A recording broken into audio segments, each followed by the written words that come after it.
Doğu Türkistan Enformasyon Merkezi'nin aldığı bilgilere göre Çin yetkilileri birçok Müslüman ülkede 1 Eylül'de kılınacak olan Kurban Bayramı namazının Doğu Türkistan'da 27 Ağustos tarihinde kılınacağını açıkladı. Buna sebep olarak Çin Komünist Partisi'nin yıl sonunda gerçekleştirilecek olan olağan kurultayının zamanının yaklaştığı gösterildi. Konuyla ilgili açıklama yapan ETİÇ Başkanı Karakaş, Çin Komünist rejimi Doğu Türkistan halkı üzerindeki dini özgürlük ihlallerini sürdürüyor. Ancak dünya buna sessiz kalıyor. Bu çok üzücü bir durumdur.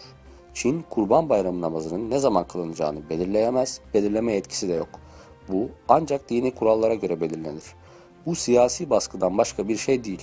Doğu Türkistan Enformasyon Merkezi olarak Çin hükümetini İslam dinine ve onun prensiplerine saygı göstermeye, Uygur Müslümanları üzerindeki tüm dini ve milli ayrımcılık politikalarından vazgeçmeye çağırıyoruz dedi.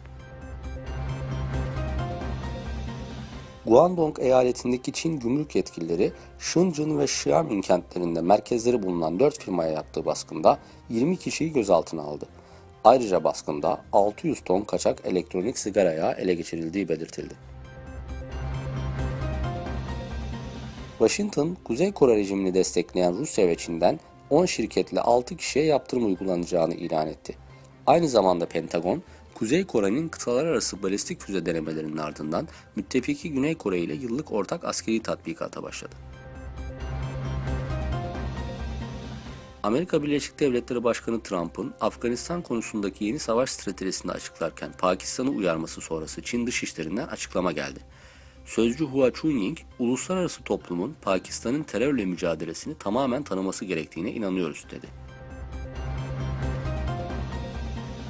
Rusya Başbakanı Dmitri Medvedev, Moskova Belediye Başkanı Sergey Sobyanin ve Tula Bölgesi Valisi Alexey Duyumin, Rusya Devlet Başkanı Vladimir Putin'in olası halefleri olarak açıklandı. Amerika Birleşik Devletleri Savunma Bakanı James Mattis, sabah geldiği Bağdat'ta Irak Başbakanı El-İbadi ile görüştü. Görüşmede askeri eğitim, silahlandırma ve terörle mücadele alanında iki ülke arasındaki işbirliği ele alındı. Mattis, ABD yönetiminin Irak'ın birliğine desteğini yineledi.